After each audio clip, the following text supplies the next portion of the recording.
welcome back in Seven Rivers Racing, KQEG TV. I'm Dan Dyker along with Al Losi. Both of us catching this warm weather. It's hit my chest, hit the nasal. He's got some halls allergies right now. I've never had the allergy thing, but I'm always due for one good cold. And I think with the weather we've had here the past 2 weeks, this one really put me down. It's just so nice, and it's hard to be inside. You just got to get out in this weather. Well, and as busy as you are, you're out there all the time, so that's probably where your cold came from. Yeah, you know, now that basketball's over with, doing play-by-play with KQEG TV and WKTY, it was just back and forth. So now I get about a 2-week break, and then it's back to work when the racing season starts. And talking about people that had the itch to get out, Todd Korish and teammate hit the Lacrosse Speedway last week. Sean Paff went out and hit the Lacrosse Speedway last week, and a couple of what could be front runners. You would imagine they would be front runners with the upcoming racing season, getting the itch to throw some tread down the speedway already. Oh yeah, they definitely. The thing is that I keep thinking back to last year. There was 2 feet of snow on the racetrack. Oh yeah. Now and you had to wait another month for it not just to melt, but to have the water quit seeping through on the racetrack. Now you've got beautiful weather. You can set the car up as if you were running in the summer with this kind of weather. And I would think, obviously, looking at the forecast for the next 2 weeks, so there's some rain showers in there, of course, but I think spring may be here to stay, and I think you're going to hear the rumble of a lot more late models and some other classes that Lacrosse start running. Opening weekend is coming up, Saturday, April 28th. The media day and first practice session is Saturday, April 21st, and then that night, for the first time, the Spring Spectacular is going to be happening, and that'll be a street drag starting at 6 o'clock. So we look forward to getting back out to the track and getting underway with the street drags, and I know a lot of people are chomping at the bit to get the racing action back at Lacrosse. And looking at the schedule this year again, a couple of new twists to the schedule. Mid-American Stock Car is going to be there on June 2nd. That's going to be interesting. I DJ'd Danny and Jimmy Gilster's Smoker last weekend. Danny's looking forward to that because he wants to jump in that race. I was hoping that you would ask him that question when I saw that you were doing his Smoker there. He's got to be excited about running a mid-am race. Oh yeah, and he's also looking at, of course, Danny winning the championship last year, can't run this year. Looking at running maybe Wausau, maybe 2 or 3 other tracks. Because the way his car is set up, it's so evenly matched with a mid-am that he'd be able to slide right in. Yeah, he was telling me the few things that they have to do to change to be a mid-am car, and I was surprised as to how little they had to do. So that could give Jimmy a good advantage running Lacrosse as well as he knows it. Of course, the big Star Spangled Spectacular. We have a Tuesday night race coming up this year, July 3rd. Big 8 late models and Sportsman and Thunderstock, and it's going to be interesting for me to see. We have late models that run Lacrosse just a couple of days before. It's going to be interesting to see how many of those late models actually make the transition into a Big 8 car and run on a Tuesday night as well. It just depends probably on how many. The cost to change it over isn't that much. Just got to get a few tires, different size rims, add a little weight. To conform to the Big 8 rules.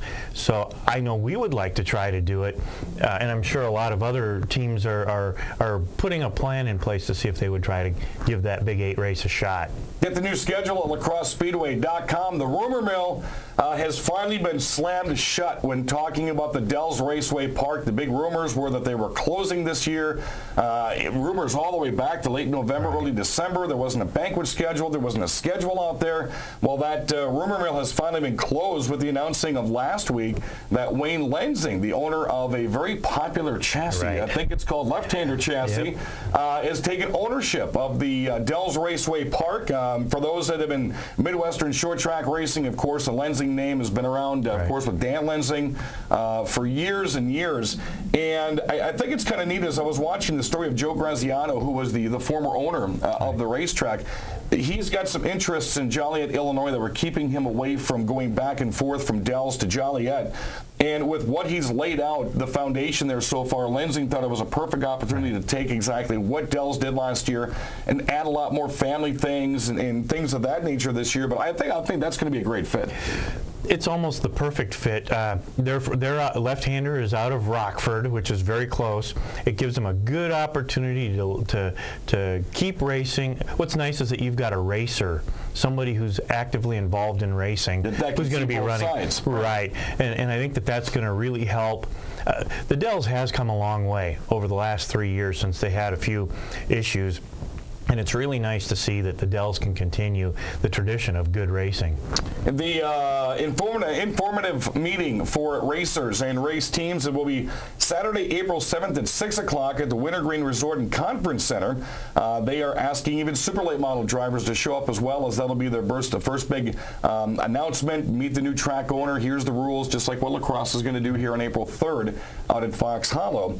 Also, they will be having a informal awards ceremony that night for 2011 season winners. A lot of prizes given away and things of that nature. Opening day, Dells Raceway Park, is Saturday, May 19th with 2 practices scheduled for Saturday, May 12th and Saturday, May 5th. And DellsRacewayPark.com for more information there. So good news coming out from the Dells.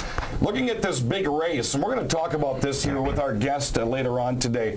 The names of David Stremme, Tony Raines, and David Reagan, of course, NASCAR stars, will be embarking on the Milwaukee Mile Tuesday, June 12th, along with the ASA Midwest Tour. They're getting ready for the Swiss Colony Howie Leto 150, and tickets are on sale. Basically, go to ASARacing.com. They've got VIP packages, VIP camping, regular camping. It's a Tuesday race. I'm definitely going to be there, and I'm going to have to drag you along. Yep. We're going to see some lacrosse racing stars at this race. That's what I've heard. I've heard a few rumors that some of the lacrosse guys are going to head up there. The Milwaukee Mile is historic. Right. It is just so incredible. I know Steve Einhaus has to be tickled pink that he's got this on their schedule, and he's got some really good stars. And I think the lacrosse guys have the talent to hang in at the Milwaukee Mile.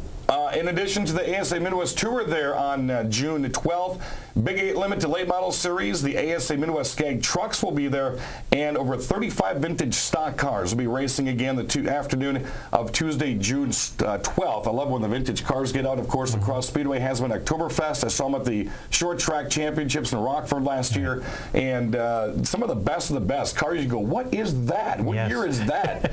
Are going to make their appearance known again. That is Tuesday, June 12th. Check out ASARacing.com and reserve your VIP seating, your camping, and ticket information. When we come back, hopefully our guest will be there this year. He drives the number 33 Quick Trip NASCAR late model. Matt Henderson is going to join us when we come back from a quick break on Seven Rivers Racing KQEG TV.